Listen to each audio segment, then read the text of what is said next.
আজকে চলেন কফি খেতে খেতে আপনাদের সাথে আমি একটু গল্প করি। আর আজকে আমি আমার অনেকগুলি মশলার জার এবং কিছু প্রয়োজনীয় মশলা উপকরণ আমি যেগুলো জারে রেখেছিলাম সেগুলো ধুয়েছি অনেক দিন পরে।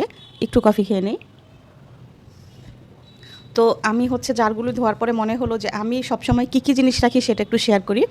প্রথমে আমার হাতের কাছে যেটা, এটা হচ্ছে কালো গোলমরিচ। এটা তো আমার হাজব্যান্ড পারলে মুড়ির মতো খালি খায়। পোলাও, বিরিয়ানি, তেহারিতে এটা গোটা দেয়া লাগে, আস্তে আস্তে মাংসে দেয়া লাগে। এছাড়া সে চায়ে খাবে, অনেক কিছুতে, মুড়ি মাখাতেও সেটা গুঁড়ো করে দেয়। এটা হচ্ছে হোমমেড বিরিয়ানি মশলা, কাচ্চি, তেহারি, তারপরে হচ্ছে চিকেন বিরিয়ানি, কাবলি পোলাও, এমনকি এটা আমি রোস্টেও ব্যবহার করি, এটা আমার নিজে বানানো। এটা হচ্ছে চাট মশলা।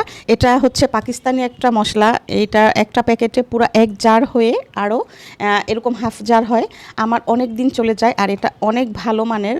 1-4 চামচ দিলে এটা যথেষ্ট। ফুচকা, চটপটি এগুলি সহ আমি অনেক কিছুতেই চাট মশলা ব্যবহার করি। এটা হচ্ছে চিকেন পাউডার, যেটা কিনা আমার অনেক বেশি লাগে। এখন এই যে ইউজ করতে করতে এ পর্যন্ত আছে, এটাও বেশ কিছুদিন চলে যাবে।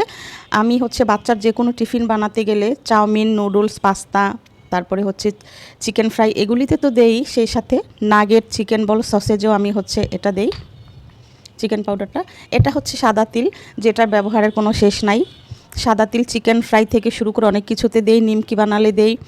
তারপরে হচ্ছে এটা কালো তিল। এই কালো তিলটাও হচ্ছে সেম সাদা তিলের মতো আমি অনেক কিছুতে ব্যবহার করি। এটা হচ্ছে গোটা গরম মশলা, সরি গোটা পাঁচফোড়ন আছে এটাতে। এই গোটা পাঁচফোড়নটাও অনেক কিছুতে ব্যবহার করি আমি। তারপরে যেটা, এটা হচ্ছে সাদা গোলমরিচ, বোরহানি, চিকেন ফ্রাই, এই টাইপের অনেক কিছুতে এটা গুঁড়ো করে দেই। আর এই যে আমার স্টার মশলা কমে গিয়েছে, ইউজ করতে করতে শেষ। তো দুইটা ছিল, দুইটা আমি আলাদা জারে রাখিনি। এটা আমি এই যে সাদা গোলমরিচের সাথে রেখে দিয়েছি যাতে চোখে পড়ে, খুব ইজিলি খুঁজে পাই। এটা হচ্ছে কিশমিশ। কিশমিশ হচ্ছে কিছুটা আমি ডিপে রেখে দিই। আমার কিশমিশটা অনেক বেশি লাগে, কারণ পোলাও, বিরিয়ানি থেকে শুরু করে অনেক কিছুতেই লাগে।